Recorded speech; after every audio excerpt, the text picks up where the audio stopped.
The committee would like to welcome the audience, and viewers may watch live board committee meetings online at tcaps.net/board.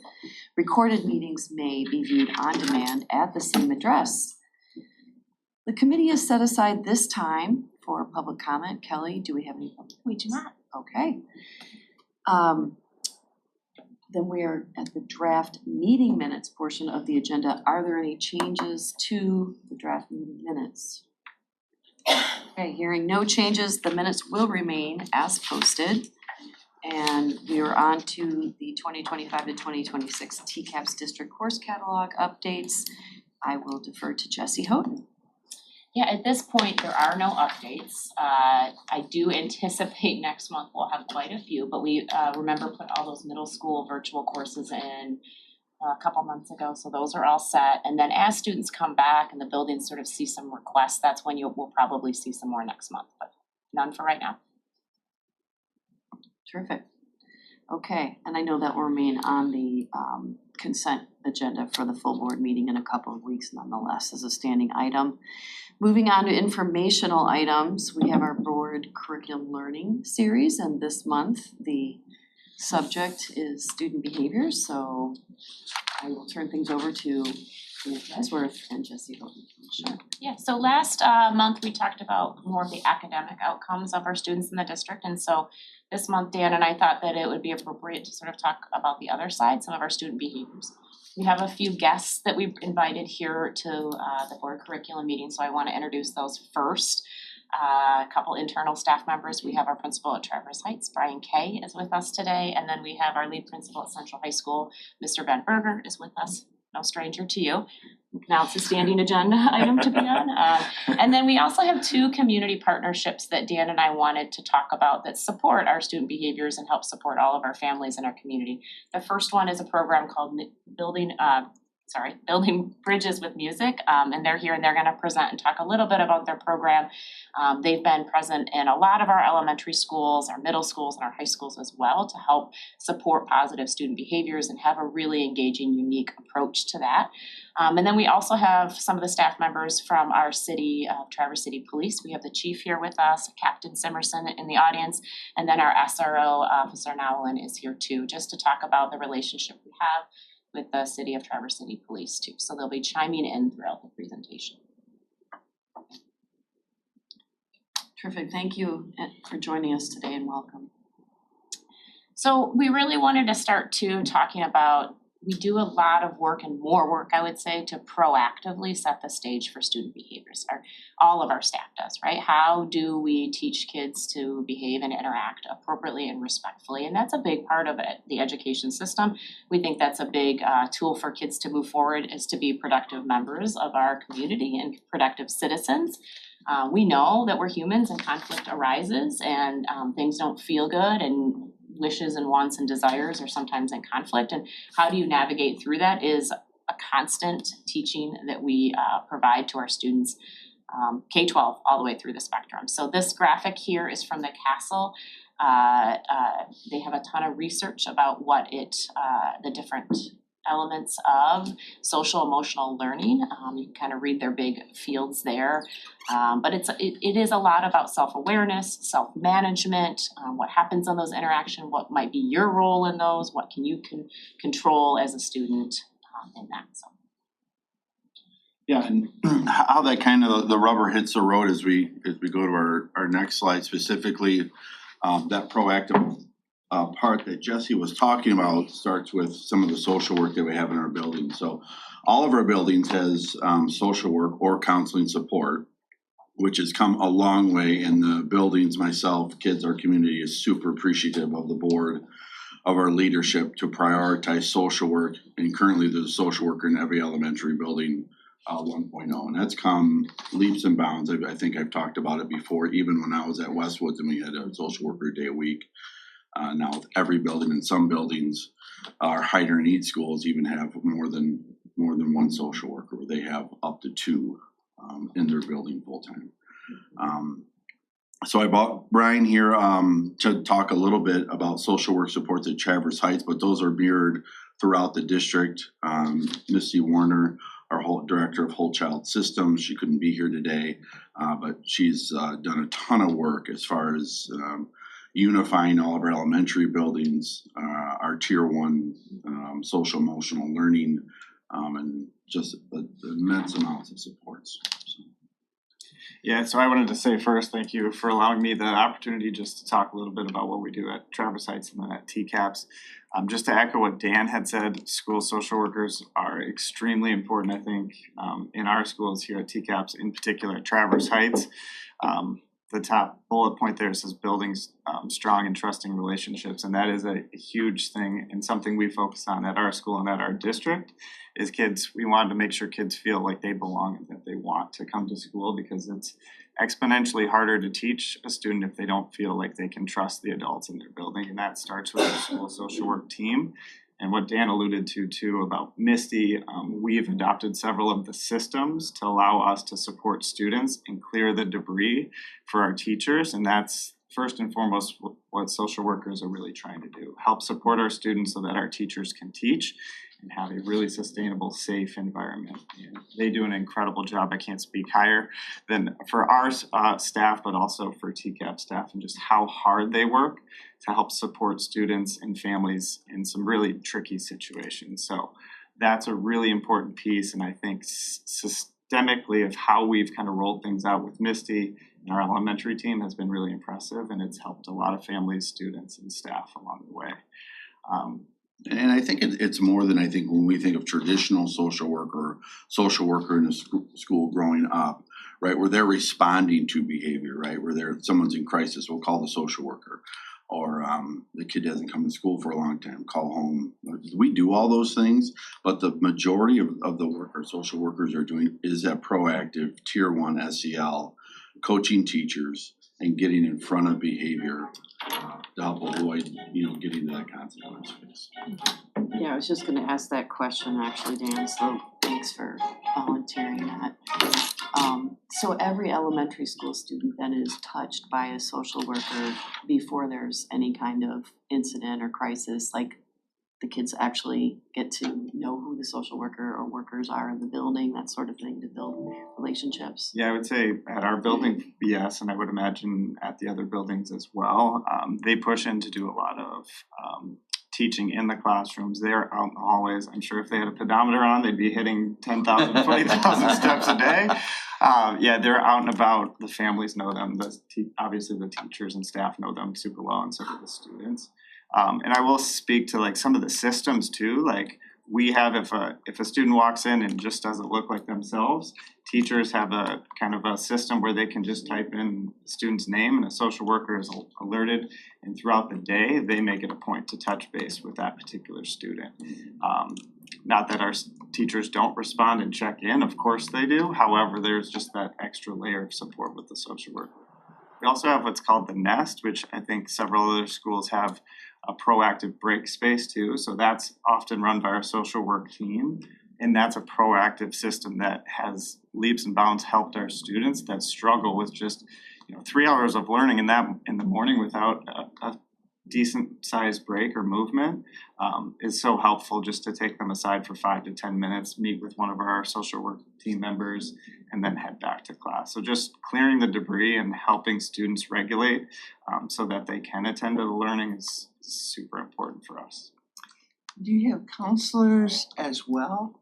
No, so counselors would be more at the secondary site, which maybe Ben might speak to more, but I would say they are very similar working with students. Mm-hmm. Yeah, I was just gonna kind of jump in and say the Mirror at their secondary, we have 15 full-time school counselors at our secondary sites, all of those. Even Traverse City High School has a full-time school counselor and a school social worker.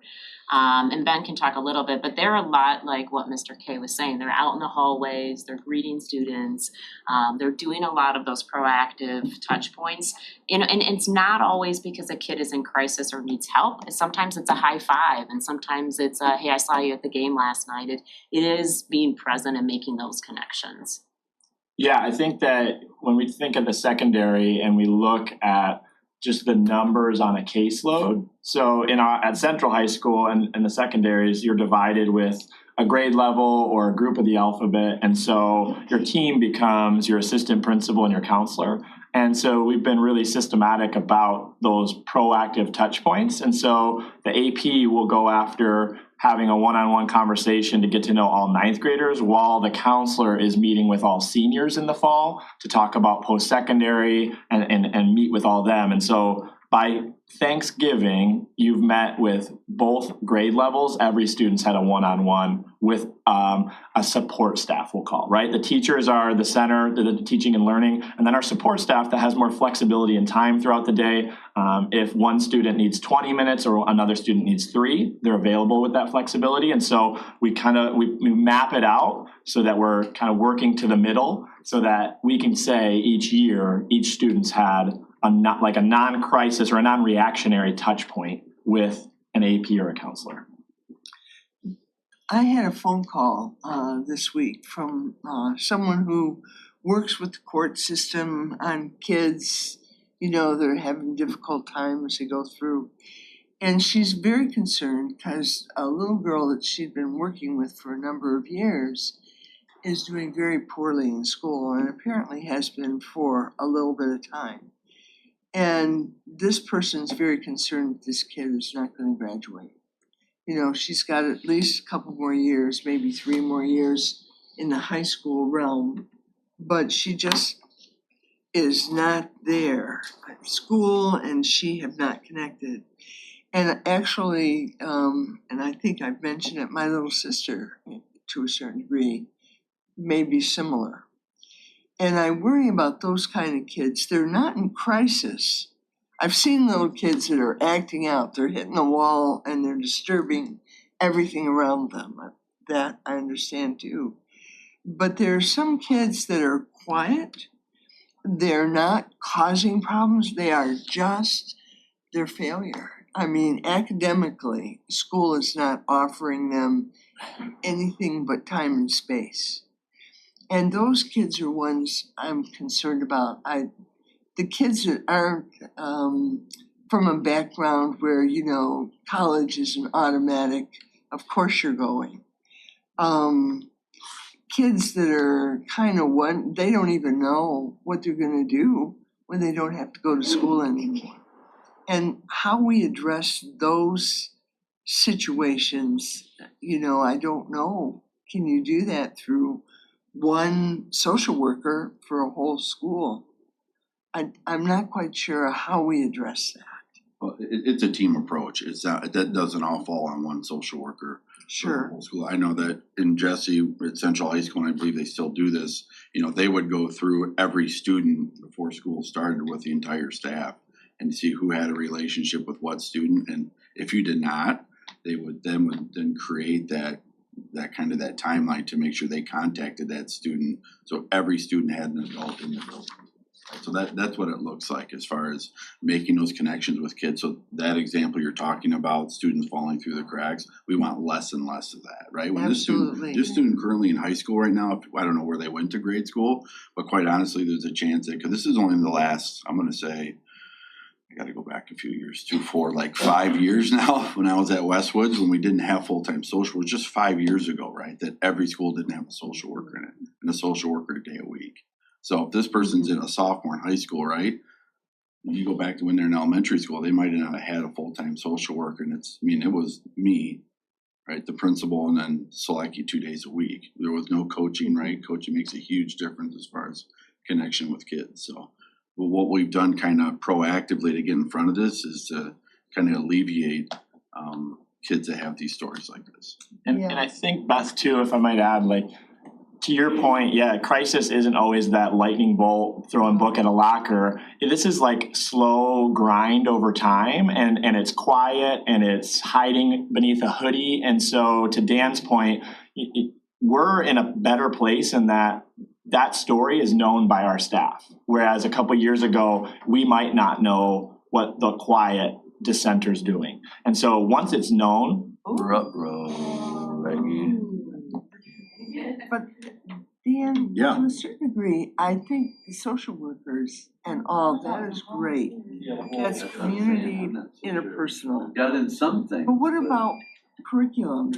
Good there. Do some of the kids just not connect with that as well? Oh, for sure. Oh, for sure. And that, how are we? Yeah, well, one, we're trying to, I think there's been a huge report out, like pilot teachers have reported out with CKLA, how much more engaged kids are.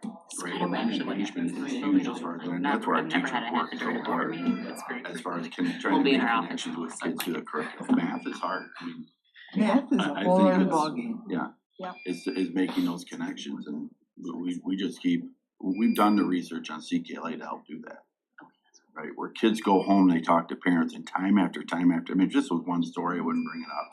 But pilot teachers have come back and said, even at parent-teacher conferences, my kids are coming home and talking about schoolwork. They're talking about what they're reading because they're more engaged. I like So, that.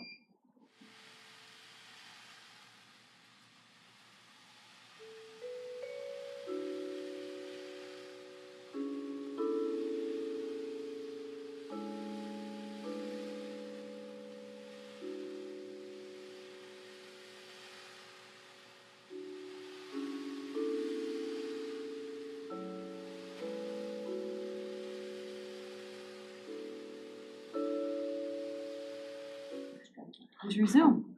thank you, yeah. So Brian's also gonna speak to just his experience at Traverse Heights and a lot of our buildings. So again, going upon the theme of being proactive, three things specifically listed here on the slide is our second step curriculum. So second step is what we do in tier one in the classroom. So social workers help teachers lead that on a weekly basis where they get lessons about kindness, interacting with one another, and things of that nature.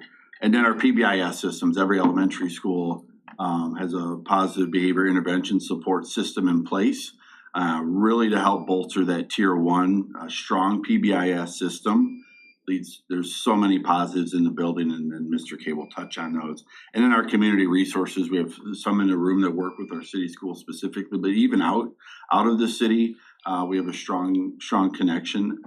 We did the DARE program at Cherry Knoll with our sheriff there from East Bay Township, and those connections. And beyond that, Misty's been here at board curriculum before, talking about her meetings of the minds and all those connections that attend those meetings to help support our kids. The community action agency, we have the students support group as well.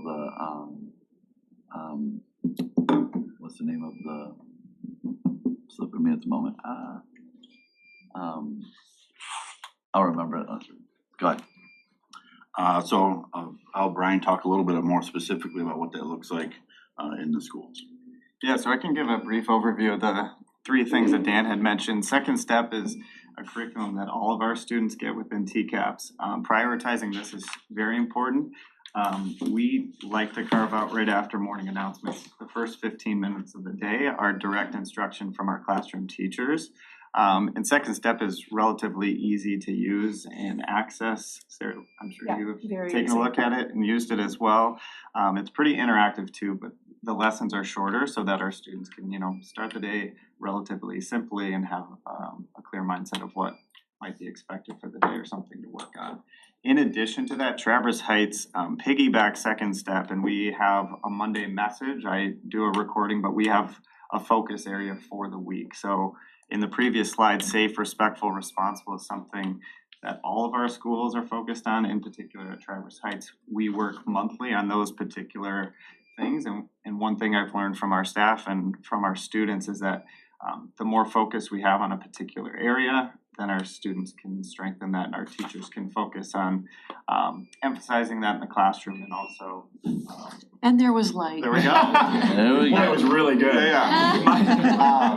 So that's something in addition to second step that we like to do, and then we close out the week, which will be part of the second bullet, is we have a weekly assembly to emphasize those students that showed safe, respectful, responsible behavior. So the big thing for us is emphasizing the positives and encouraging kids to do what's right. Oftentimes, in my experience in the past 15 years, is sometimes in education, we like to shine the light on the negatives that are happening.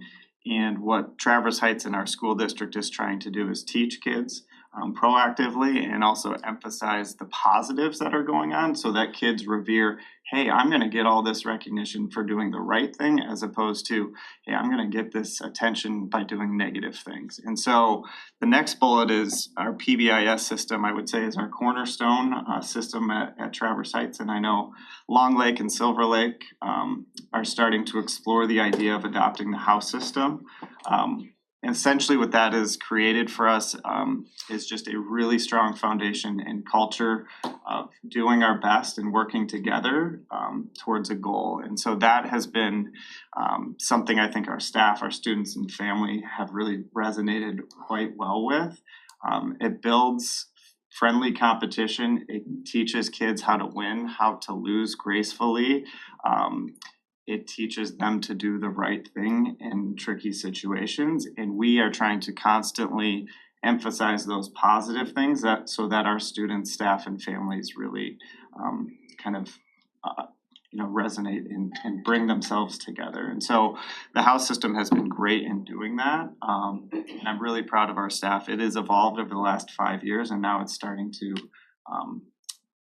be adopted by different schools too. So I'm very excited about that. And then community resources, I know we have Building Bridges with Music to talk a little bit, and also Officer Nolland, Big Brothers, Big Sisters, Kids Hope. A lot of mentorship opportunities at Traverse Heights and other schools have been really helpful and welcomed, especially by our staff and our students.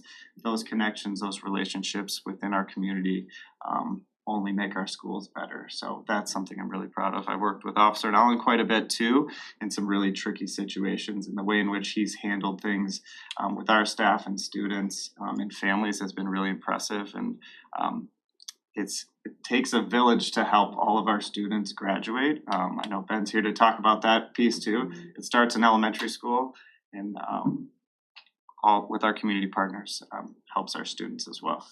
Brian, how do you think it connects when the kid goes from being a 5th grader to a 6th grader? I think that's a huge transition, and that's something I've experienced too. I was also an assistant principal at West Middle School, and working with Dan when he was at East Middle School, I think that's something that we're really mindful of too. The students do get opportunities to attend East and West Middle School well before orientation, right? So they're going over in February, they're making school field trips throughout the spring just to get used to the counselors, the principals, the bigger setting. And so I think that's something very intentional, and I'm sure the freshmen up at the high schools do something very similar. Just trying to get more touch points in a bigger space is so important. But yeah, that's a challenge. That transition 5th to 6th grade is a big one. And that's where those counselors, assistant principals, teachers, and that team aspect is super important. It's nice that some flow we have with the PBIS system at East Middle is obviously different than Traverse Heights, but it's still safe, responsible, respectful. And that's true at all of our elementary schools and middle schools. That's the mantra that every PBI system is based into as far as safe, respectful, responsible. So that continues. It's super nice to have our 11 elementary systems, schools teaching that. And as they move into middle school, right, they have that mantra. The expectation is there. We're not going to start anything new. We're keeping with those 3 core values. Brian, I just wanted to follow up on what Traverse Heights has, especially for the audience that wouldn't be familiar with what the house system means.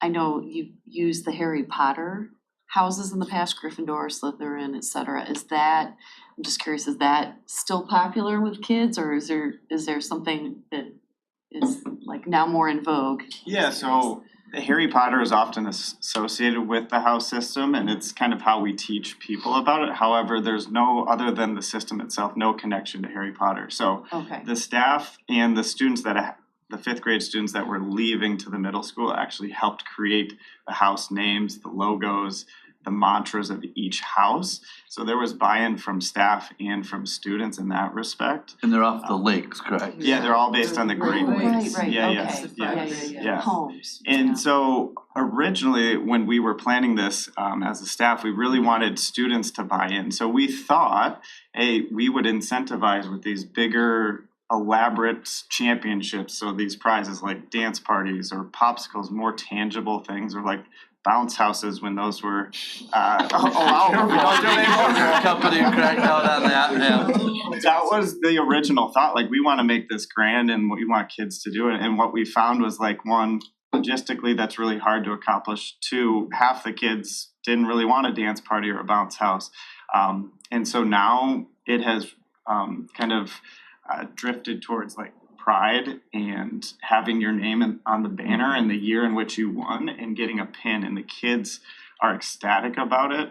This past semester, House Michigan hadn't won in the 5 years that we've had the house system. And there were kids that were literally in tears, so excited that they had won. And it was so cool to see, even a student that had moved from a different school and came in, they were part of House Michigan, were just so happy, in tears, and saying, Mr. K, I can't believe we did this. So there is still a significant amount of buy-in, and I think that's something that's a testament to the staff sticking to it. That's really crucial. Our families and our students sticking to that has been really beneficial, but we don't need all the bells and whistles. It's more so like the pride, you've done something great. Yeah, it's family. And so, yeah, and we do these assembly celebrations, and that's the big thing for us.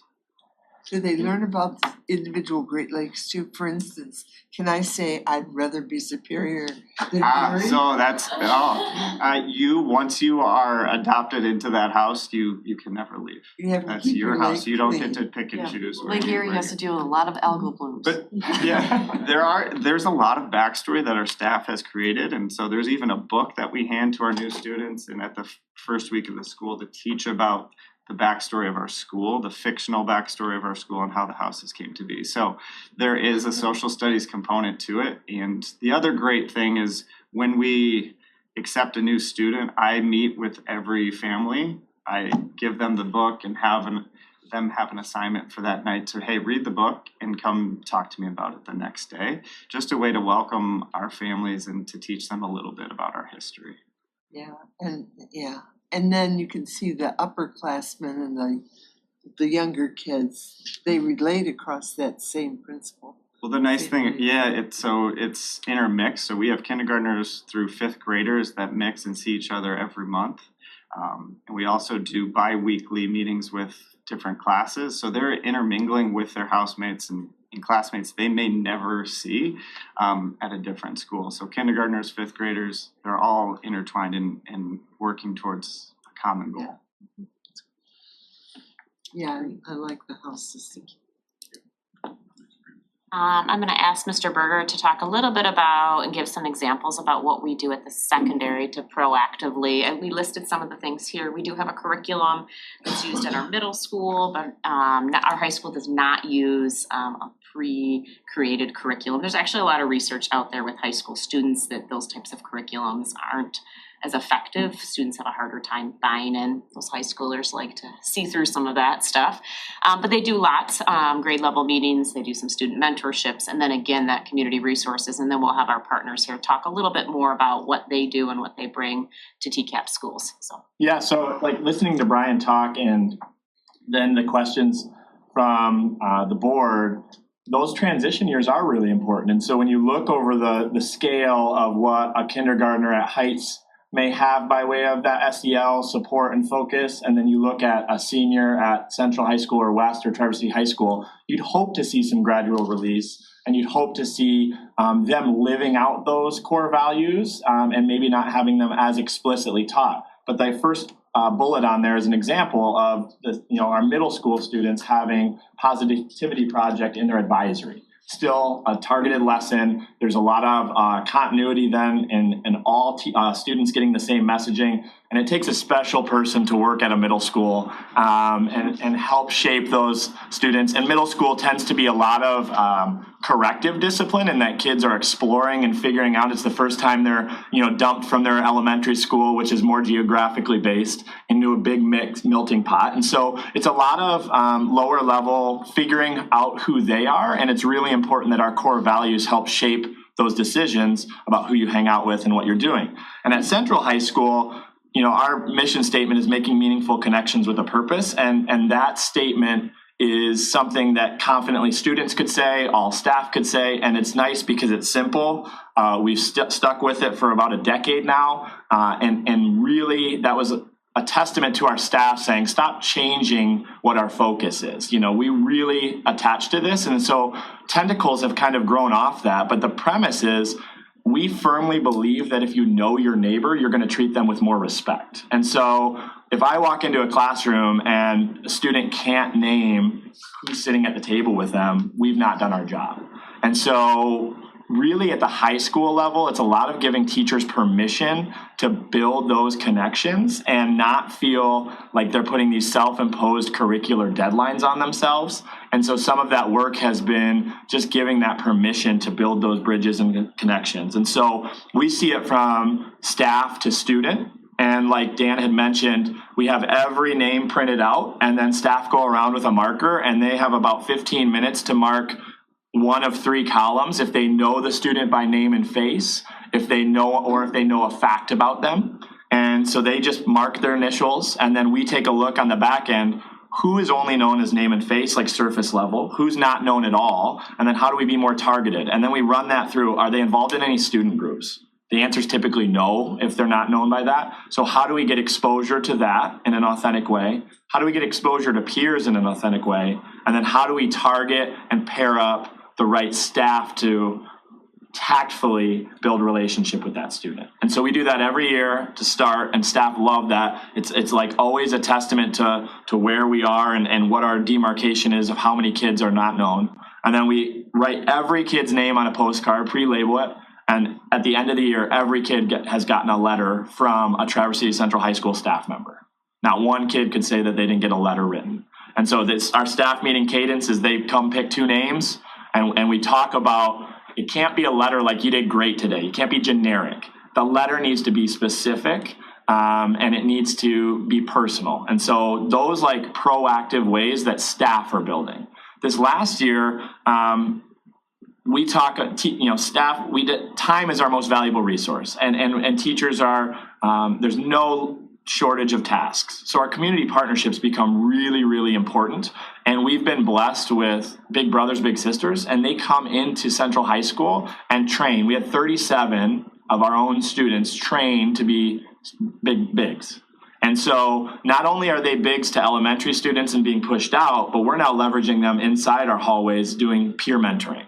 And so we looked at the data, and Beth, to your point, as far as some of those students who are struggling in school, historically we've asked them to stay another hour and do after school tutoring. So they are frustrated and don't like 6 hours of our day. So let's add another hour at the end. And then let's ask you to find your own logistics to get home and then a meal, and you're hungry. And the data was showing that there was not success, and our numbers were flailing at that. And so now we've taken those students and said, how do we capture them when they're here with us? And so this peer tutoring and mentoring is kind of what actually happens. So peer mentoring happens throughout the day, where we pull them from an elective, and our librarian aides monitor in the library as these students are working one-on-one on algebra. And so that's the forward-facing thing. But what's really happening is you've got a senior who's maybe an NHS who is then building a relationship with an at-risk 9th or 10th grader. And over time, you're hearing things that give me goosebumps, like I would never have passed geometry if it weren't for my student tutor or my mentor.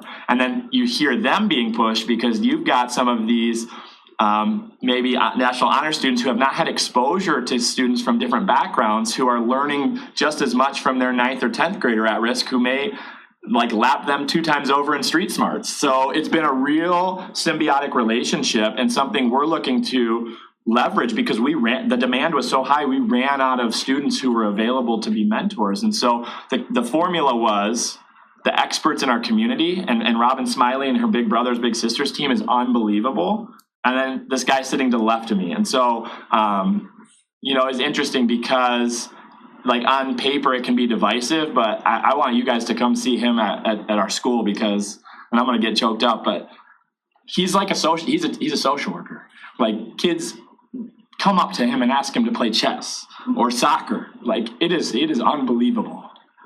You've got some youth on your side there. Yeah. I can still run around. So he's out and he's helping co-teach crime and justice class. He is it's unbelievable. He's part of our ad team. He's part of our social work team. But he is building relationships with kids that may know him from outside of school, and we don't ask questions on that, or he's seeking out the quiet kid in the corner and asking him about his day. So having Justin's just a real blessing. It also helps change perspective, though, for police officers, for some of those kids who have had experience. So I think that's been a really positive thing that I've seen. It's the craziest part for me is like the kids coming up to me outside of school now, where knowing some of these kids I knew before I even went in, and they were not gonna come up to me outside of school just because of the relationship that they and their families have with law enforcement. Now they all have jobs at these restaurants that I go to with my wife, and it's like, okay, guys, it's great, but like I'm trying to eat here, so I'm all foodie. Officer, now, come on, man. But it's been great, and I was telling Brian as we came up before it started that I was playing soccer through GT Social Sports at the Civic Center, and one of the kids that I met at his school recognized me as the cop for his school, and then just kept cheering for me while I play. That's a very cool thing. And he didn't know my name. He just knew it was officer, and so that's just a very cool from our perspective, breaking those bounds back down and building that, we're a community and building that back up, right? Police we have to put our due diligence in. We have to be a part of the community, and the community has to trust us. And if we're part of it, it makes it a lot easier. Yeah, I appreciate both of you raising these points because it wasn't too long ago that Dr. Van Wagener and I went to the Traverse City Commission to advocate for 3 years of funding of SROs in our district, and that was a concern of some of the commissioners. Just based on national data, some large inner cities where there are those struggles, but the counterpoint is that it can really build those relationships, that respect and cooperation really with law enforcement. It can be a positive relationship. So thanks for. So I think when you pair big brothers, big sisters, Justin, another key ingredient is leveraging community resources that have talent, time, or money to donate so that we can tap into one of those three channels to help wrap up our kids. Thank you. We'll transition here to now what happens when behavior occurs. But, Justin will tell you, he develops these relationships, and because when kids feel, gosh, there's something wrong or there's something going on, or hey, my friend needs some help, they trust him and they'll go and they'll have those conversations with him. Where in the past, I think some of our kids just didn't know who exactly to talk to or how to express that. You know what, you have to be vulnerable to ask for help, and adolescents especially, there's a lot of status and protection. And because he's present and he's part of the community and he's shooting baskets and doing all that stuff, kids are like, hey, I'm really worried about so-and-so, or I'm having struggle at home about this, or I have this. And I'm sure he could tell you stories about all those ways in which he's able to intervene and provide help and resources and support to our families. So just a quick question. Don't we have something similar at West Senior High in terms of this peer-to-peer student mentoring and tutoring? Yep, they do something very similar there. And Ben's not wrong. We've tried to nuance this different ways. Again, adolescents don't want to be told, hey, you need a mentor and we're going to set it up for you. That actually doesn't work out very well. They do not get engaged. So we have to be really strategic about, we've used academics as kind of the door in, we've said, to develop those relationships. But then before you know it, these kids are just naturally now hanging out or talking in the hallway, and that kind of was our indoor as far as, let's get you some writing help, let's get you some math help. And then we see those relationships build. And they do a lot of coaching on the back end with both of the students to sort of navigate how to build that too. Absolutely. So- And then we're also building relationships in the community for the kids as they leave the high school. Absolutely. Because, yeah, those transition places are really important. So I do want to invite up the staff from Building Bridges with Music. As Mr. Berger alluded to, when you talk about a resource that has phenomenal talents, I'm gonna bring you guys up, so come on up to the podium.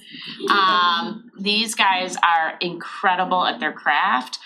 They're also incredible at engaging kids. So they're gonna talk about what programs they've partnered with us, the resources they've brought to our schools. I will also tell you, they are a free resource for us. This is not something, when they met with me and they went through what they wanted to do, and Dan and I were like, okay, so like, what's the price tag behind this? And they were like, no, we can come into your schools, we can transport your kids, we can offer these opportunities with professional musicians with this purpose and message. And so I'll let you guys talk a little bit to your program. Thank you. And I just want to say thank you to all of you administrators. You're speaking our language right now, talking about social and emotional curriculum. So thank you for having us here. I'm Madeline Brady and Susan Spiegler, and fortunately Jeff Haas, our artistic director and founder, can be here today with sick. But this is going to talk a little bit about our history. Yeah, so in the 90s, Jeff was living in Detroit. He is a pianist and jazz musician, and Detroit schools at that time, their art programs were pink slipped. And so he had the idea to reach out to schools to ask if they could rehearse in their spaces and invite the kids as a way to bring music into the school. And when they did that, kids were really interested in the multicultural makeup of the band, not so much the music, but how did you guys get together? And you're all so different. And it really planted a seed for him that, you know, music, because it's a universal language, has the power to bring people together and kind of acts as a springboard to have discussions about open-mindedness and respect. And so Building Bridges with Music began, and you know, since he started the organization, they've been in over 700 schools, and we're just continuing to do the work. Now instead of a staff of one, which was Jeff for a long time, we're a staff of 3, and we're just really, really excited to be doing this work. And it counts against my minutes, I'm sure. But I just want to say, I'm a teacher by education, and I'm a mother, and man, we're getting choked up over here just listening to the conversations that you're having, and it's so important. And so thank you to all of you for doing this work and talking about these really important things.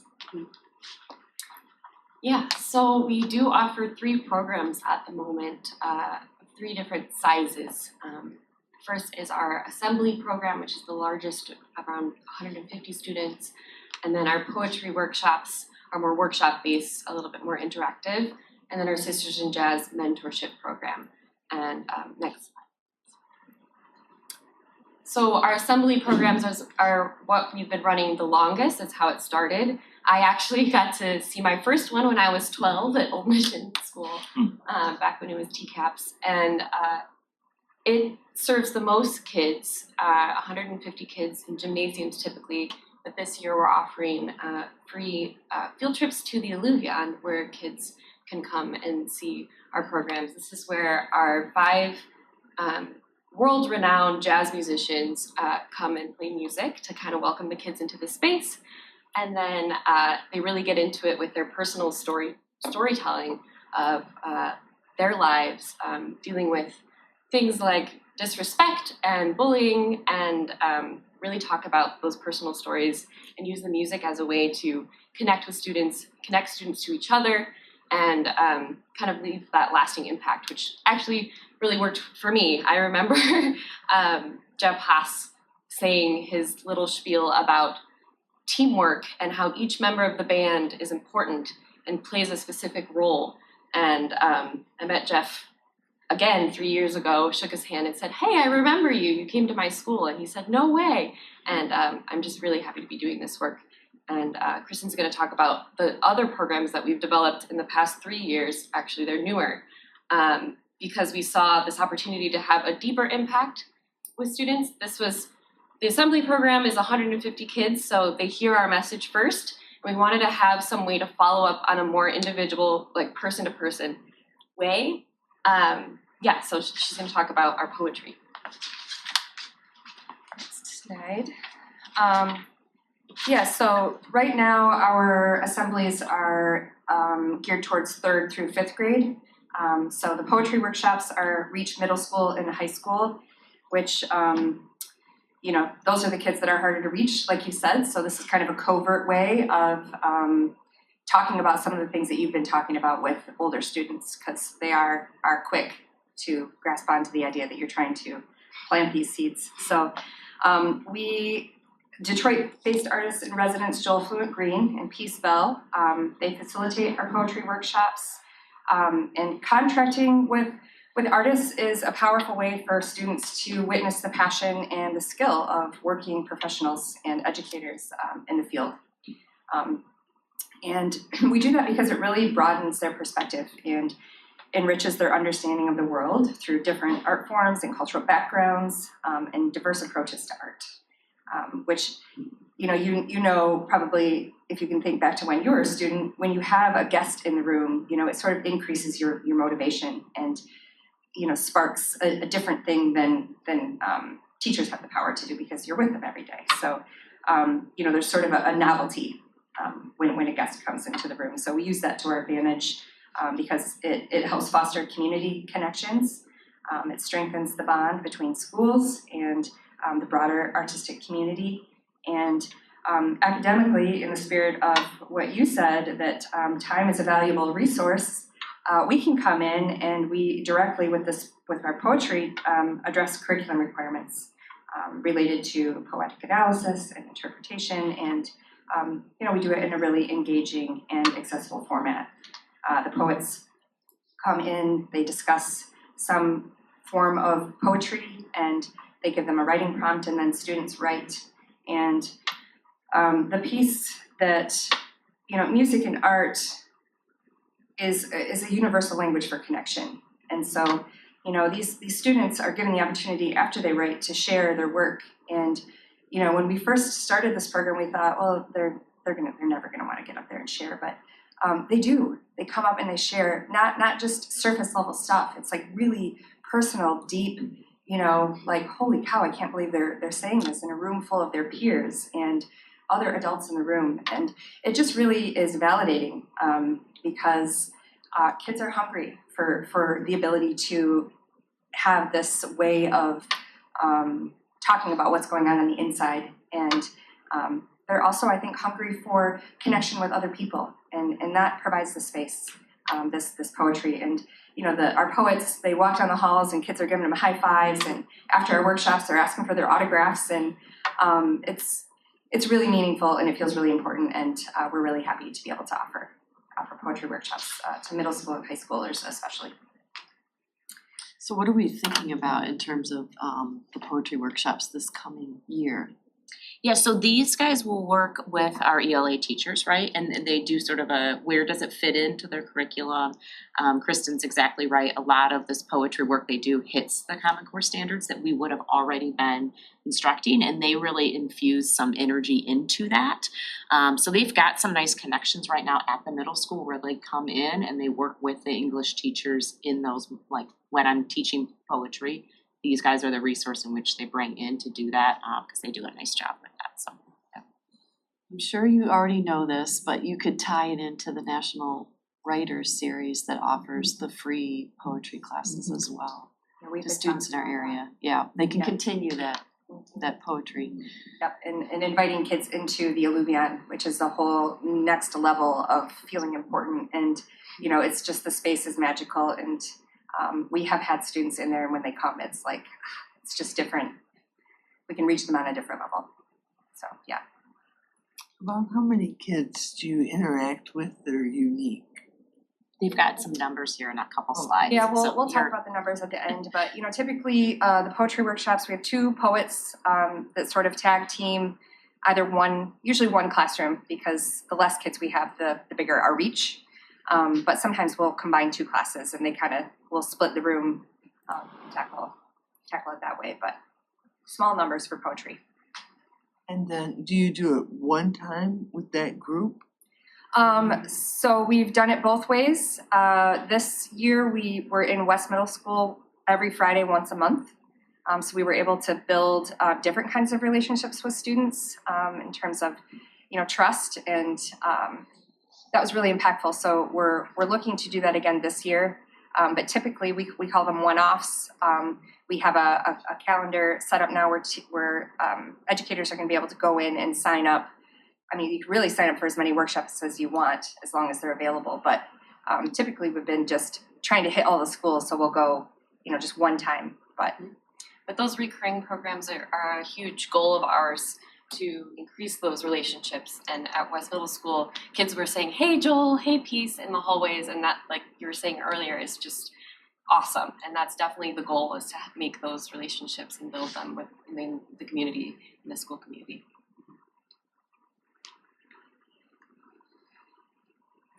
Sisters in Jazz? Yeah. Okay, so Sisters in Jazz is a mentorship program facilitated by internationally known double bassist, and she's also from Detroit, and one of the founders of the National Sisters in Jazz program. Her name is Marian Hayden, and she mentors alongside Lori Sears, who is Traverse City local. She's a saxophonist and flutist, and has people on her resume like Frank Sinatra and Aretha Franklin. So these musicians are high caliber. You know, they've been received awards, and you know, they're not just hey, come work with some musicians. These kids don't even realize the caliber of musicians that they're working with. And so we invite students, female 13 plus. So we've had anywhere from 13-year-olds up to college students come together, and you know, this local chapter of Sisters in Jazz was created really to help break barriers, because jazz is a historically male-dominated genre, specifically instrumental. And so, you know, when you have a program like Sisters in Jazz, it really gives young women and people who identify as a woman a visible role, and to show them what's possible. And that's really empowering, right? Because, you know, when you create a space like that, kids are free to take creative risks, ask questions, build confidence. And, you know, so they have different instruments that they all bring in. They come in one Saturday a month if they sign up. And they really get a lot of individualized attention with their instruments and honing their craft and building peer relationships. At the end of our program, they open up for, the first year we did it, they opened up for Straight Ahead, which they were Grammy nominated all-female jazz group. So they got to open for them. And this year they opened on the stage of the Alluvion for our Bridges Band, our quintet. So that's really powerful. They get to take sort of all the work that they did together and perform. And so, you know, when you have mentorship, which is what you were talking about, it's one of, you know, it's an influential force, right? It holds a lot of power if you have people in the position that are loving and kind and respectful and really want to get to know students. And so we use that to our advantage. It impacts student behavior. And you know, they get a lot of musical skills and feedback. They have networking opportunities. One of our girls is gigging now in our community, and so she's kind of getting out there and join in local bands. They have real talk about how to navigate performance anxiety and self-doubt and thrive in the music industry. And so, excuse me, what that does is, what that translates to is it builds life skills. It builds their confidence and self-esteem. It improves their ability to listen and communicate and collaborate as a team. It helps with time management and focus and goal setting. Programs like Sisters in Jazz encourage students to become role models because now they're in this position of like, hey, I'm a female and I'm in this cool band, and all of a sudden other kids are like, well, I want to do that. How do you do that? So it gives them space to develop a stronger sense of self, and that is, that's real impact because that's transferable when they go out into the world and they get into academics or they want to have a job. So it's really important. It nurtures the next generation of female jazz musicians, it amplifies their voices, and it helps build a future where jazz is accessible to anyone who loves to play it. So it is, it's pretty magical, and I invite all of you to keep your eye on the Alluvion calendar towards usually May, and come check them out because it's a really cool thing to see. And just one more note on the Sisters in Jazz, we're going to be meeting with jazz band directors, thank you, this fall just to help recruit for the January cohort that will start this next school year. And then on to the numbers. So I won't go into these numbers, they're there for you to look at, but we have heaps and bounds and mountains of qualitative anecdotal evidence of how these programs, all three of them, impact students and teachers' lives and their behaviors in classrooms, the respect that they show each other and themselves. And we're just really grateful to be building this relationship with TCAPS again. We've been in the schools for 30 years, COVID hit, and we're rebuilding that relationship. So we're just really grateful to be back in the game and in front of students' faces and seeing those hands shoot up at the end with really intriguing questions and metaphors about what it feels like to be an outsider, and wow, I feel seen by you because you look like me, and I've never seen anybody with the same color skin as me stand in front of me and play a bass. That these kinds of impacts you just can't maybe teach it in a classroom. It's more the music that brings in that message and sends it to the heart. And we are so excited looking to the future of expanding some of our programs. We've got a live streaming program that's in its pilot stage right now, which is working to connect classrooms from Michigan to other classrooms in Michigan. So we had our first one this year, Detroit School paired up with Silver Lake Elementary. No, it was Pathfinder. Oh, sorry, Pathfinder School. And they all met on Zoom, and we played music together, we danced together, and talked about our differences and our similarities. And so we're looking forward to that expanding in the future and offering that to TCAPS schools as well as our Alluvion field trips, which we're really excited to get going. And thank you so much for your time. Yeah, thank you so much, ladies. I just wanted to ask on the two sets of numbers here. What is that for? I see the second grouping is labeled TCAPS. What's the first grouping? Is that Northern Michigan or is that Yes, all Michigan schools this past school year. Michigan? Okay. Yep, so we've been to Northport, Suttons Bay, Greenspire, Pathfinder, Children's House. So that includes those numbers, but TCAPS specific numbers are down at the bottom. Great. Well, thank you so much for your work. And we appreciate your initiative coming to TCAPS and offering these great services. So we look forward to hearing more. Yeah, and you all are welcome to attend any of our programming in schools. Just send us an email. We give you a little card with our websites and our contact information. So Yeah, actually, would you mind just speaking into the microphone, your web address for the record for the audience? Yeah. buildingbridgeswithmusic.org. Thank you. And Dan and I have worked with these guys and our principals too to make sure that they're aware of these different programming opportunities. I know Dan met with the elementary principals and the calendar for the assemblies. As far as this is something that aligns with other work we've been doing with teaching social emotional work, great resource. I mean, you watch the kids at these assemblies, I think you guys have had one at Heights, you could probably, they just do a really nice job working with our kids. So our building principals know how to select those dates, and then the middle schools do more of the poetry stuff, and then the high schools definitely engage with that Sisters in Jazz. So we've got access at all levels across all of our buildings. Can I ask how you have your funding? Is it all volunteer? Yeah, we are a nonprofit, so we do fund development and grant writing and donations and big donors and small donors and community fundraising events. Yeah, we're just hitting the ground running with a spring fundraiser that will probably happen in spring 2026. And then 2 more questions. One is, do you work with the TSO as well? Because they have a jazz. Yes, as no, well. we do not. But is Lynn Tobin still? Did you say TSO? The TSO, Traverse City. We do not Symphony pair with them, Orchestra. but that's a great insight. Yeah. So I was curious. And I had suggested to Dan that with some of the elementary kids, that even if you had a classroom that's beginning to lose control, kind of, to play a little bit of Brahms and see if you just kind of mellow the group out. Right. Just stop it, because, yeah. Pull out the cots, put them to sleep. Well, little Brahms might help them.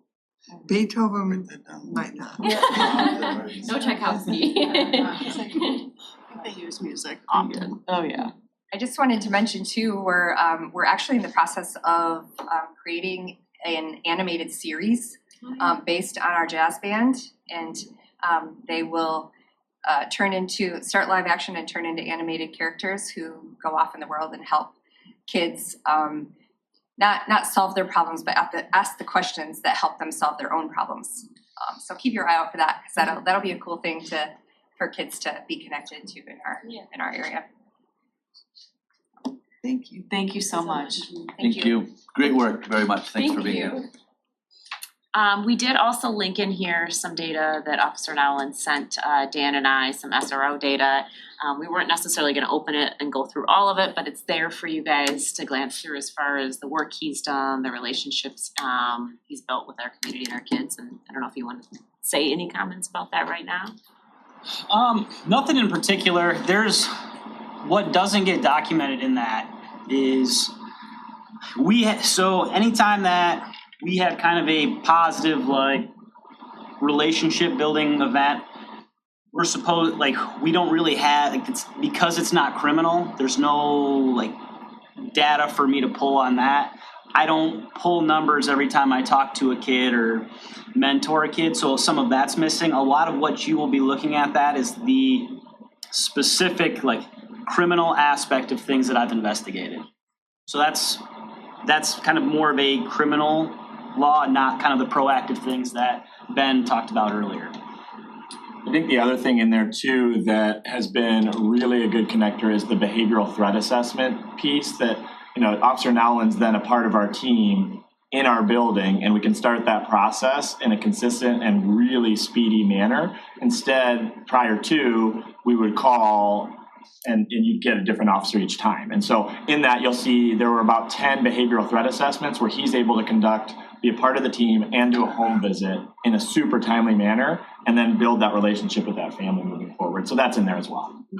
Can you just click on that SRO data just to give us a preview of that? And I know this is all publicly accessible, right? Yep. As part of the presentation for today. So just so people can see what that basically looks like. Okay. Just scroll through it, Ken. Yeah. As you can see, making a presentation is not one of my skill sets. I'm an old school PowerPoint guy, so I'm sorry about that. I didn't even know what the file type was in. I was like, what? One thing I'd like to, if you want to go back real quick, there are some, if you go back, so that these are just calls to the second and third slides here. So that right there is I listed the charge on the left, and then the amount that I handled, and that's for that year.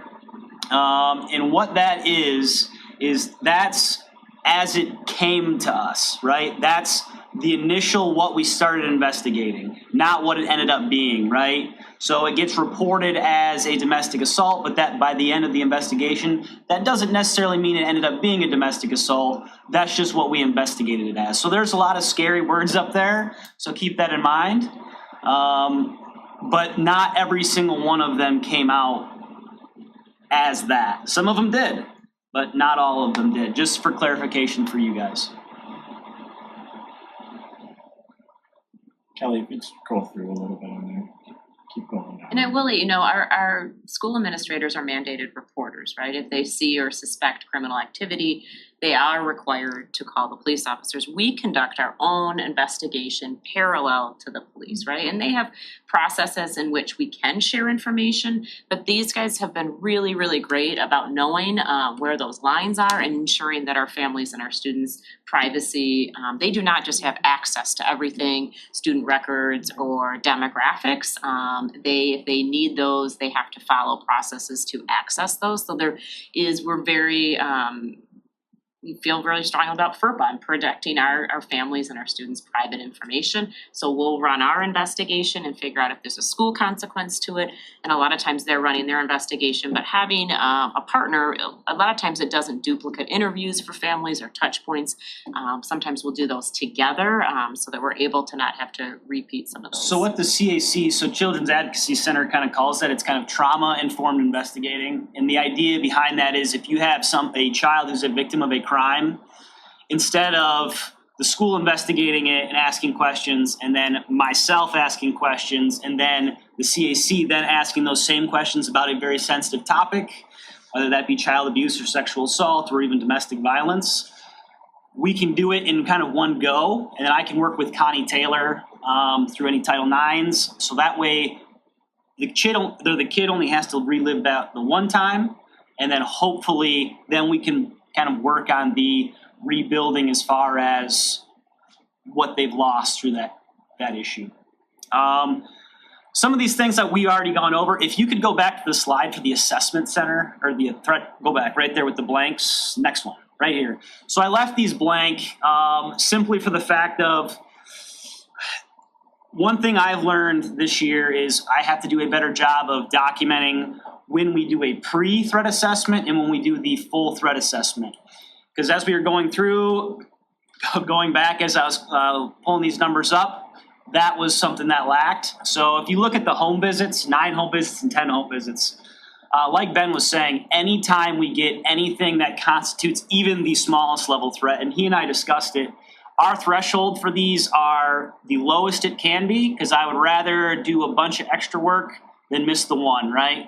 And so anytime we get anything super small, it ends up being a home visit, and then we do a pre-threat assessment. A lot end up just being phased out as, no, this is nothing big. We had the one where it was a kid they were doing a AP government assignment, and some of the things that they were researching on their Chromebook was of concern. Well, it was for an assignment, and we were able to determine that through our investigation.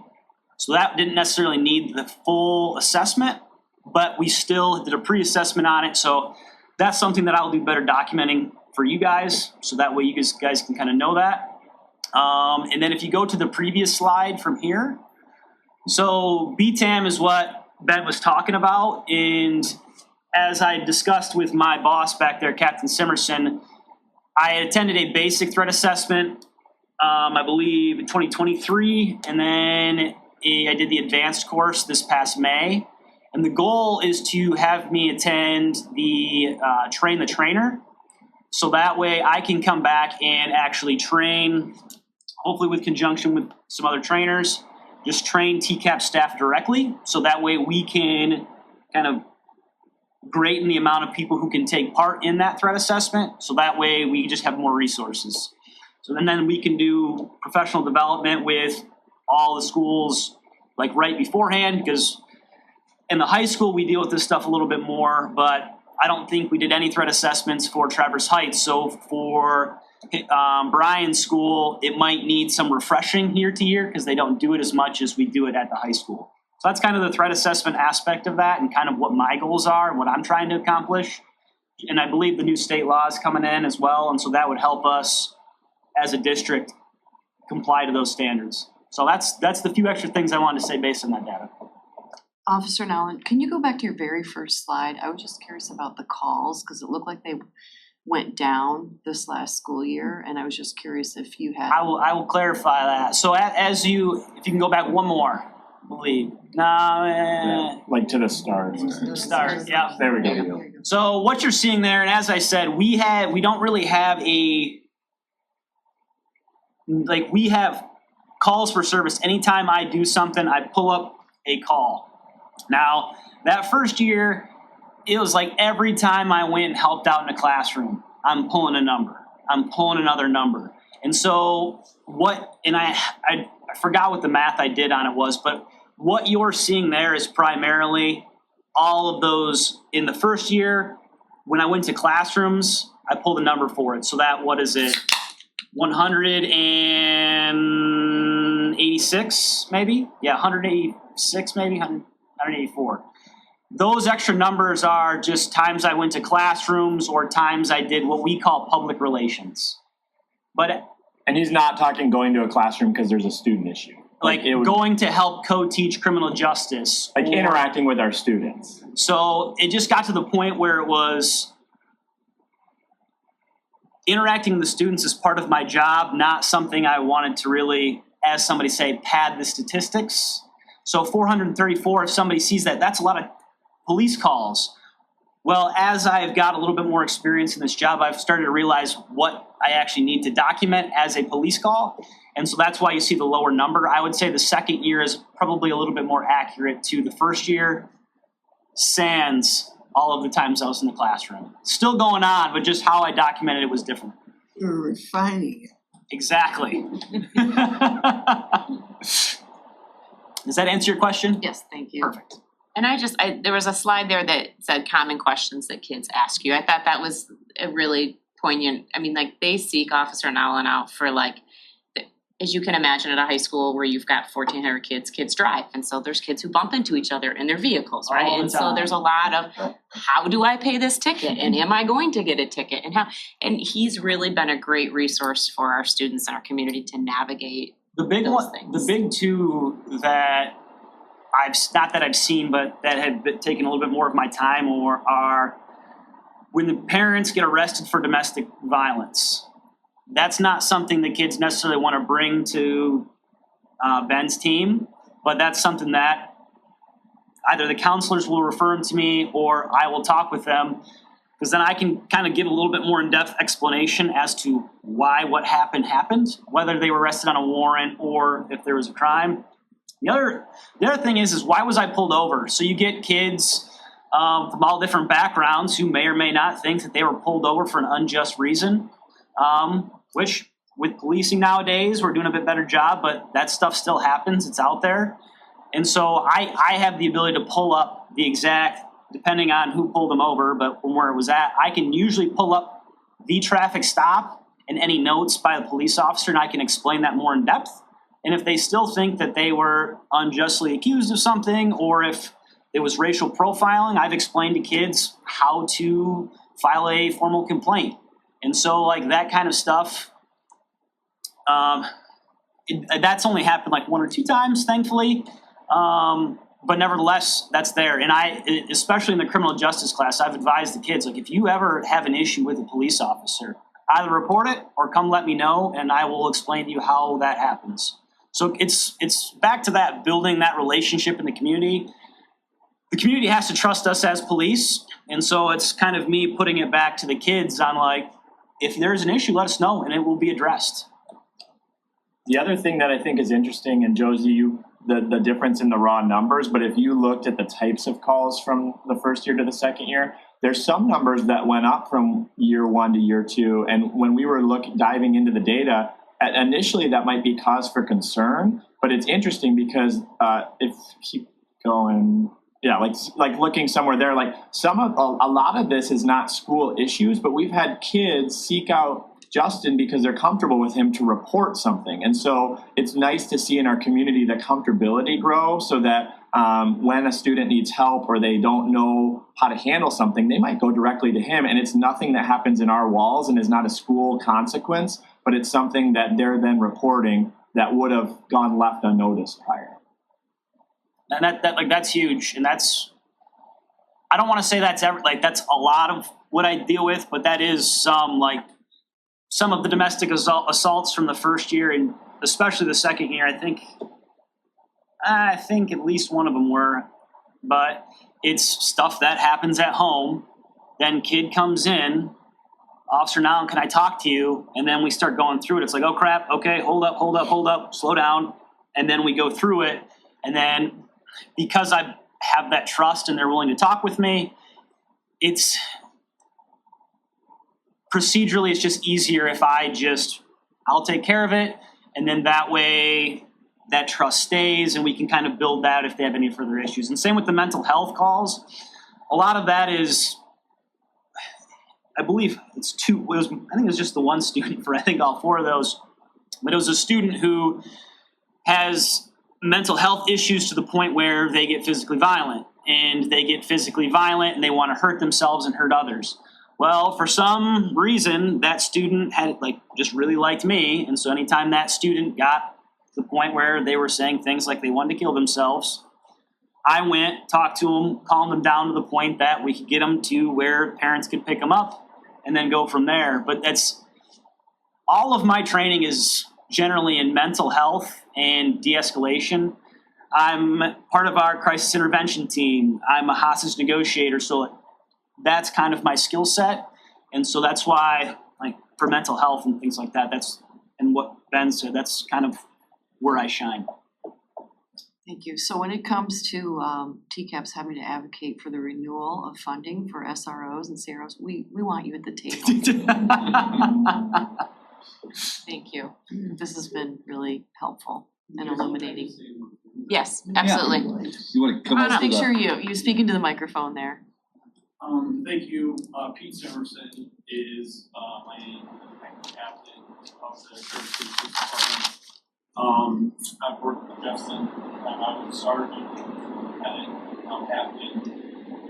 Justin was our community liaison for homeless population before he took the SRO job. Justin, there's a process that one goes through to take this position. Justin had to read 3 books. If any of the questions, we require questions out of those 3 books, and they, at the conclusion of it, they get sent to the biased president. Justin was the one that passed that test. So, but Justin is a perfect guy for this job. We had a relationship with the house for 40 years. There was a brief lapse between this group. We don't get to see this on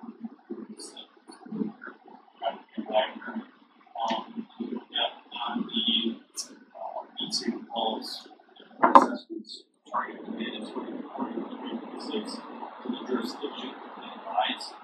So obviously a lot of your schools fall within the city of Traverse City. I know that Justin this is falling while I also answer my it feels really good that relationship that we have with both Burger and Justin. There's importance that Justin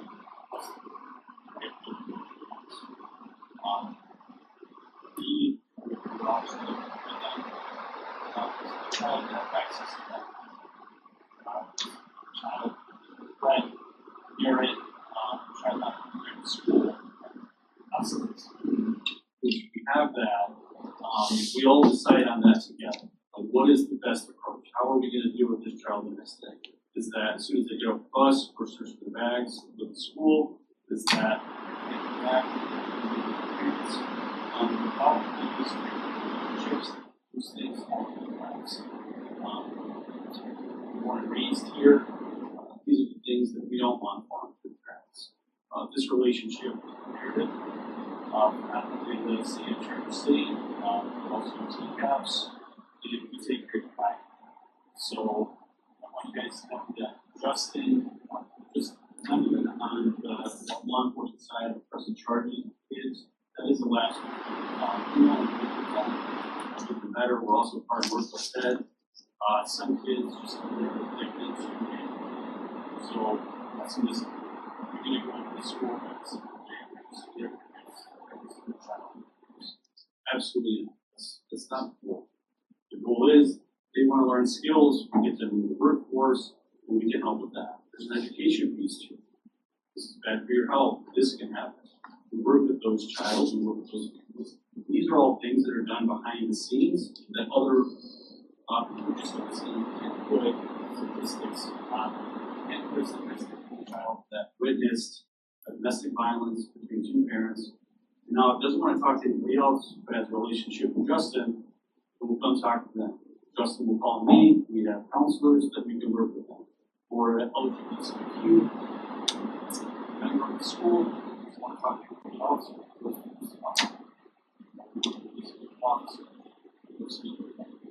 these are all things that Justin does, we have to put it at the same time. Really, shouldn't have to put it. The child needs to talk to someone, they should be able to go to anybody we that in our stance. The father of Justin, and both you guys have a relationship, in terms of this back to the school, that is we didn't do that. I have a question. Yeah. Do you think we need an officer at the other school, the other high school as well? At West? At West, there is an officer there. She is the person Okay. Beth Indian is her name. She is awesome. Called Hopper. She's little for the ball player. She is also. My understanding, so her name's Jess Core, since she got married. But so as far, my understanding of it is she is funded through Garfield Township. So Garfield Township funds her while she does essentially what I do at West. A little different. She's a community police officer, so they do have some other duties, outside, so they're not, I would say, as focused, centered like Justin is with us, but still a great asset and resource. And we're also fortunate to have the same in East Bay Township now as well, to have a sheriff's deputy that works with East Middle School, Cherry Knoll. That officer did the DARE program this past year at Cherry Knoll. So we're getting more coverage. Still would love more, but with resources and I do say this all the time to both the chief and to the sheriff. We appreciate that very much because the resources are tight for them too. And Sure. and to be able to recruit law enforcement officers has been a consistent struggle. I think it's gotten a little better as of late, but so for them to provide that resource and help to us is huge. I think I was there when we went before the city as well. Holly was there. Yep. Holly and I. She might have Joseph. just started when we did that, yeah. So we're at the end of that 3-year grant that did cover our half of the portion. So that is something in next year's budget, when depending on what happens with state, who knows, that we will have to take a look at. Yeah, Thank you. Thank you. thank you.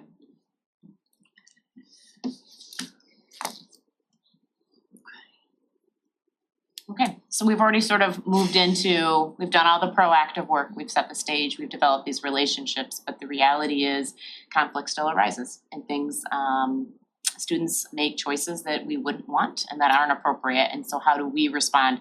And Dan and I really wanna talk about, there's 2 ways in which we respond and our staff responds. It has both that educational component that the captain alluded to, and we have consequences. And so we have some data to show you from this last school year on some of the consequence numbers for you too. Yeah, so restorative practices, this is something that's been building in the district now for, I would say, the last 5 years. We've always used a version of restorative practices. Maybe we didn't exactly call it that, but then we've been more formally trained as a district during some professional learning in the last few years. And then this has then moved into our schools with our administration team. So I know specifically when I was at East, we would use restorative practices on a regular basis. You'll see it in our data too, that is super prevalent in our elementary schools, where obviously in elementary there is more of that learning component early on in early stages of development, for them to make choices that they don't even know why they're making those choices. And we hope to do some education around that. So restorative practices are super important. I know at East, one of our successes that we did have was shifting some behavior, is that when anytime we had to do a suspension, it was accompanied by some type of restorative conversation. Sometimes there's some confusion, I think, with restorative practices, that restorative practices replaces a suspension. Like instead of a suspension, we're gonna try a restorative conversation. And there are events where that happens, but generally speaking, the success that I have seen as far as how restorative practices can shape behavior is that you do them hand in hand, and then you see less and less suspensions moving forward. Right? The whole concept of the restorative practice is that the person that is struggling with that behavior takes some responsibility for not only their own behavior, but what they did to somebody else by hearing the other person's story. And when we make it that personal connection, that relationship piece, we're not just, we're gonna kick you out for behavior, no conversation with the person that you affected, you're gonna come back, happens again, kick you out, happens again. And that's kind of, if I go back 15 years or so as an AP at West Middle, it's a little bit more how we rolled, right? And there's some state law around it that helped us shift our thinking too, is that they limit how many times you can suspend. There was a time where you didn't, right? You hit 10, you reset to 0, and you just kept going over and over again. So extremely important part of all of our process when it comes to consequences. Yeah, and here's some data that we pulled. We aggregated it by the different levels for you. And one of the things, I had a meeting yesterday with the secondary principals, middle school and high school, and I was a little surprised by this data. And I was like, guys, because I know it's just second nature in their practice. Ben would tell you they do restorative meetings and talk about, what happened, what was your role in it, how can we make some different choices all the time.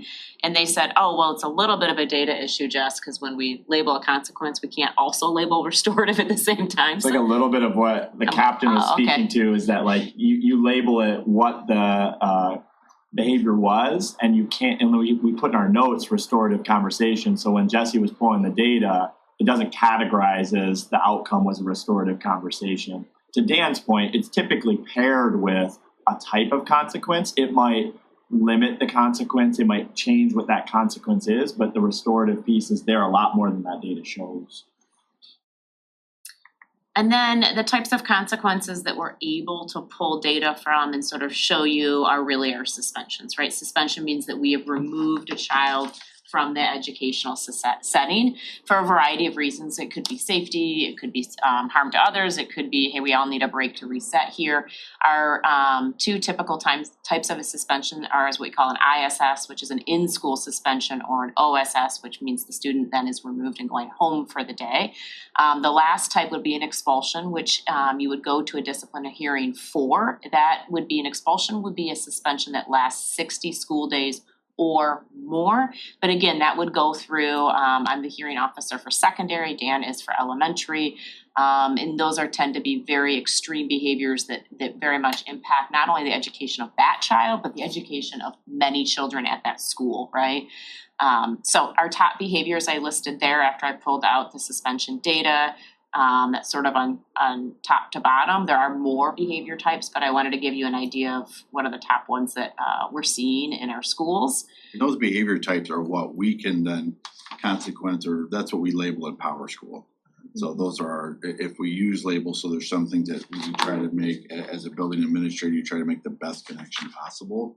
We try to describe the behavior based on the labels that we have available. So those top 4 are the ones that we best connect to.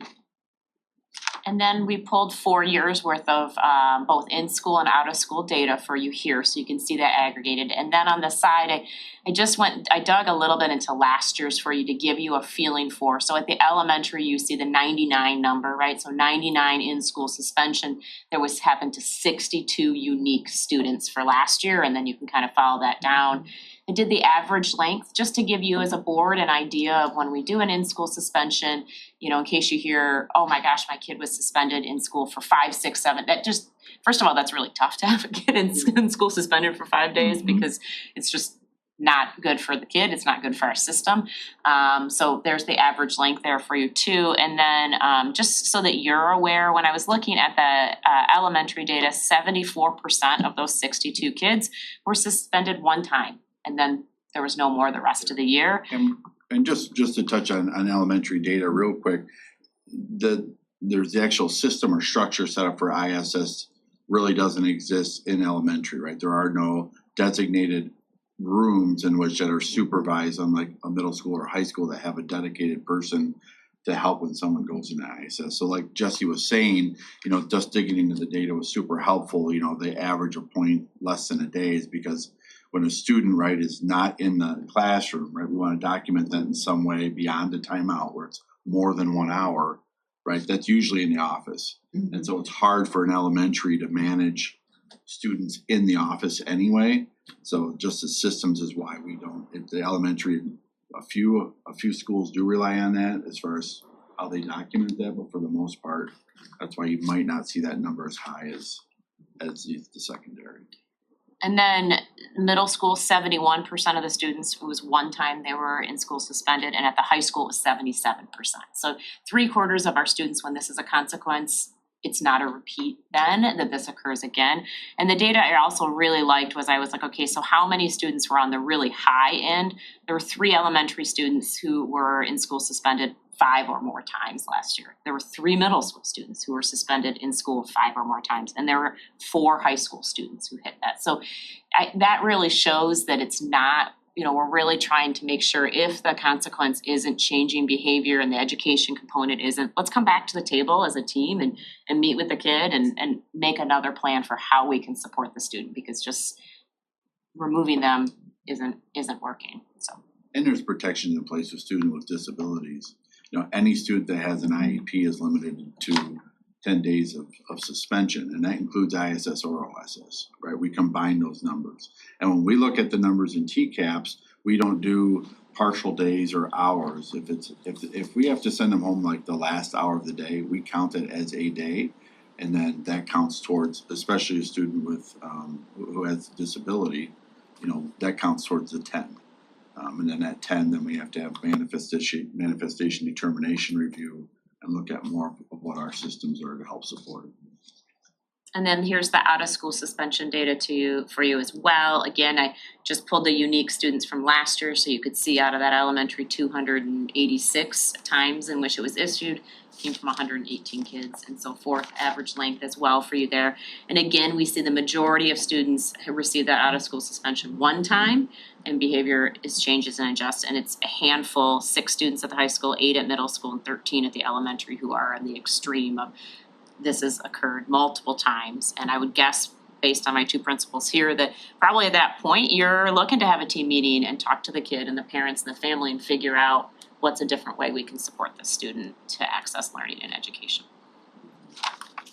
Yeah, I mean, I go back to the suspension, the out of school suspension is, there's several aspects to it. It's obviously the consequence that I'm a student, I've done something wrong, I don't wanna repeat it. But it also gives a chance for staff to come together, review behavior plan and safety plan. And then a huge component is parent involvement, right? When the student is suspended out of school, there is a conversation that has to take place with the parent outside of, you know, Bobby had a tough time in class today, and you can leave a message about it. This is more of a definite conversation we have to involve parents in the educational process. And I would say all of our staff members want our kids to be in school and to be successful. They all do. They also know that we have to teach behavior, right? And so there's this weird land when you're an administrator of the victim or other students, like, and families wanting to know, well, what did that kid get and how come they didn't get enough? And a lot of times when we're working with this, there's a lot of shame, especially as the student gets older. They're ashamed and they're embarrassed that they were suspended or that they were disciplined. And so we work really hard to protect that student's dignity and privacy while holding them accountable and repairing those relationships. And we really are, a lot of times the other families wanna know what happened to that other kid. We don't share that, just like we wouldn't share if that was your own child, we wouldn't share their discipline with you, right? That's just, although it's a request we often get, we really want to reconnect with that kid, repair the relationship, build stronger support systems with that kid, their families, their counselors, so that they can be successful. And we found that maintaining their privacy and their dignity is a huge piece of that. So I don't know if you wanna. No, I think that when I appreciated Jesse hitting on how many times it happened multiple times on this data, because that follows like our MTSS model that we would hope that when we're talking tier 3 multiple suspensions in a school year, you'd hope that that's single digit percentages of your students. And so the data, when you start to break it apart, we really want to look at tier 1. Okay, cool. 77% of our kids who went into ISS only did that one time. That's good. We don't want the same mistakes repeated. And so when you look at there was 4 high school students in our 3 high school buildings that had multiple ISSs. That's a manageable number, and we can start to pour in the resources that we've talked about this morning on those kids. The thing, I very much understand and appreciate your protection of the individual, but there's also this piece of the kid that feels that there's no justice because the silence. So why would I even complain about it? I know you don't care. I know I'm not gonna see anything. You're not gonna separate us. And so it's tough because you've got two sides who both have a point of view that's valid. And a lot of times we will do safety like plans or no contact orders. In those cases, we make it really clear to the students what each other's boundaries are and what you need to do as a student to help monitor those and protect those, and if the other student violates that, what you can do. The other thing that's been helpful, Beth, is just leaning on our student handbook, right? Like as a parent, if you're concerned about your child's safety, we can talk about what kind of consequences are typical for behavior that falls under different categories. And so I can't talk about specifics, but I can tell you that we follow our handbook and under circumstances that you're dealing with, here are typical outcomes. And so and then you're just leaning on that trust, right? You hope that you made enough proactive deposits that you trust me that I want the best for your child as well. And so you're right, it's really, really tough. And that's why at the core of that, it's relationships. Yeah, thank you. Oh, go ahead. I was just gonna say, and sometimes it's that reflective conversation of, if you were in the reverse situation, you wouldn't want the other child to know exactly what was happening. So I think it's being communicative to kids and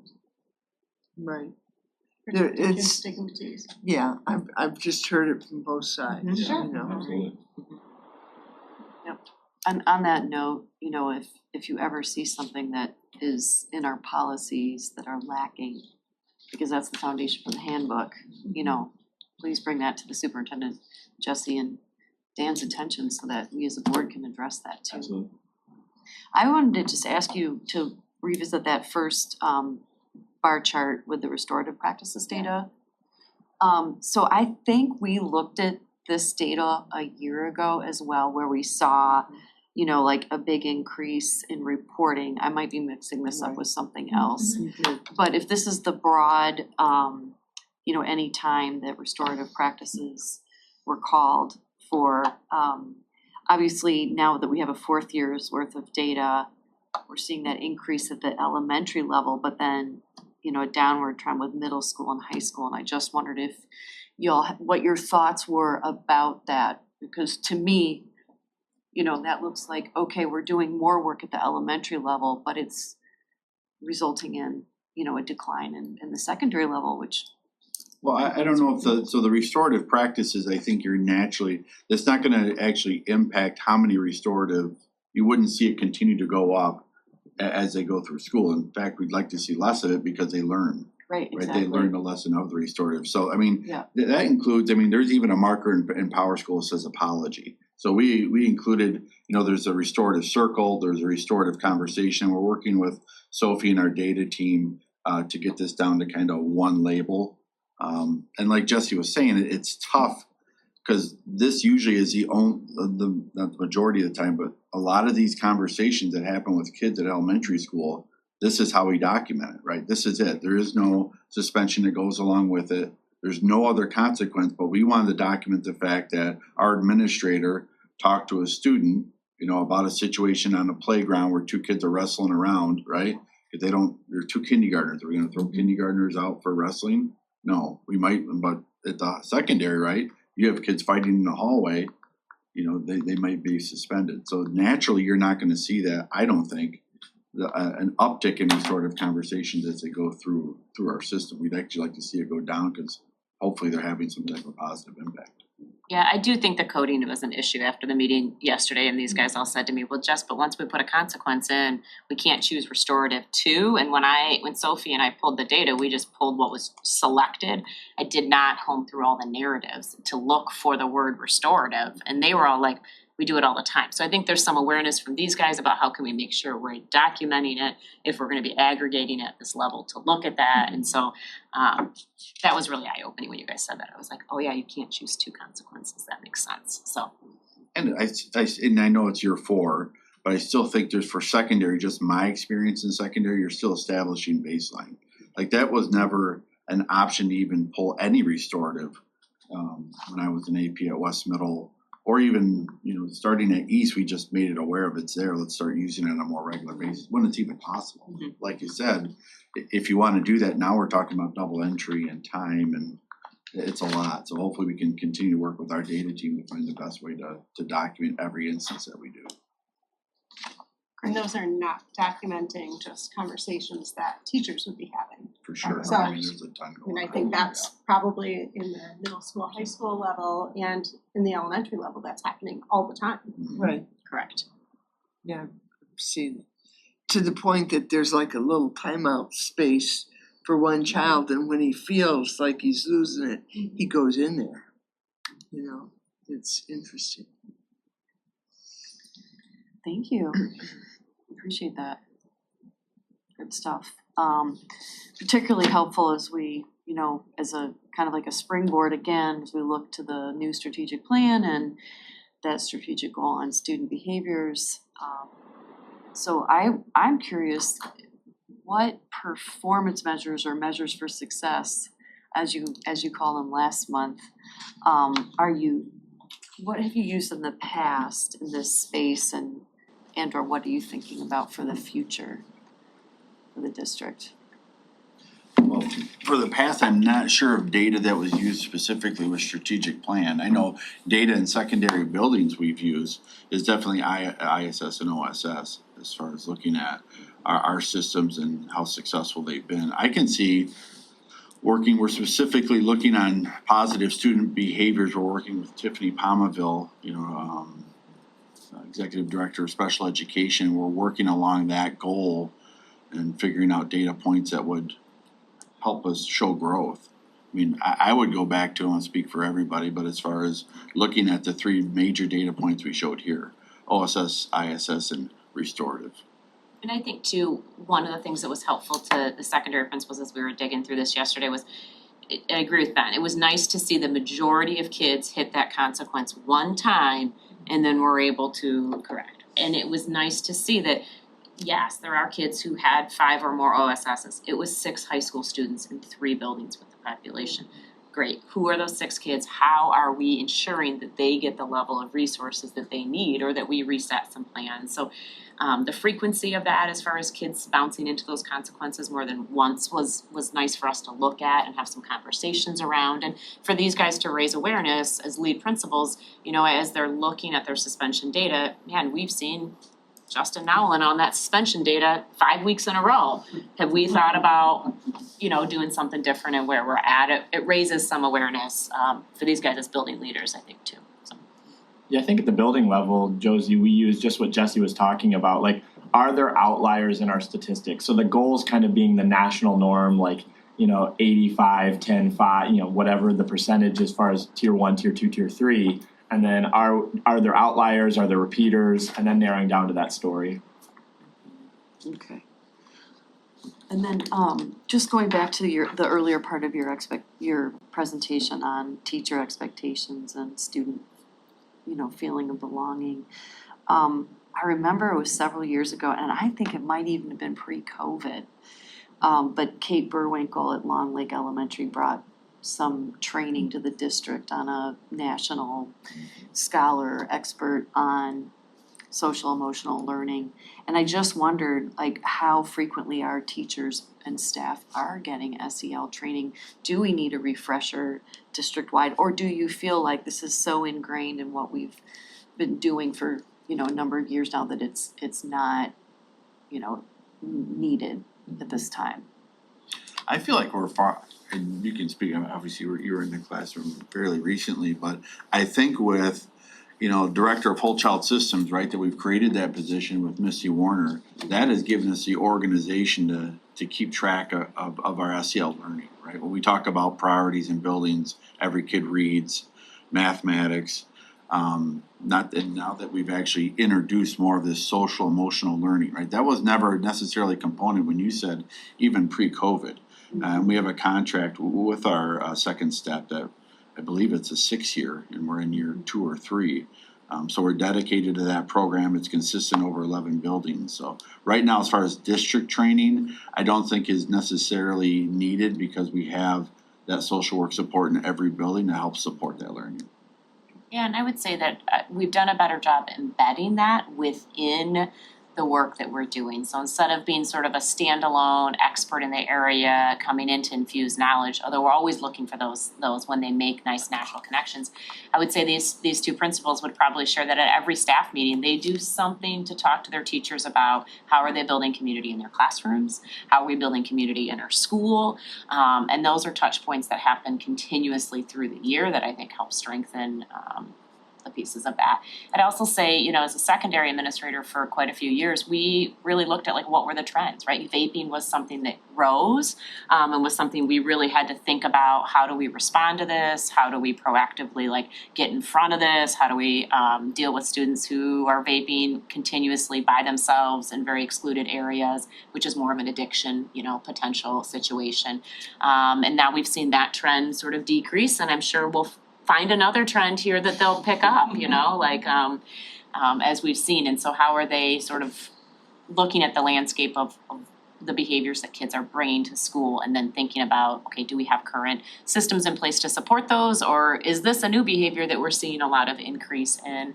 And where can we go with that? So. Thank you all for a really good discussion. As always with our learning series, I really appreciate the thought and the effort that you all put into educating us and the public on what you do every day. And I appreciate the guest speakers today as well. All 5 of you. Thanks for sticking through the power outage. That's right. That's right. Yep, absolutely. I think that was a first for many of us here. To have a power outage during a board meeting or committee meeting. So with that, I'll just look to my fellow trustees, see if you have any other questions or comments. Okay. Then I think I'll just announce that our next board curriculum committee meeting is Monday, August 25th at 8:30 a.m. here at the Administration at Glenn Loomis Building. And with that, we are adjourned. Thank you.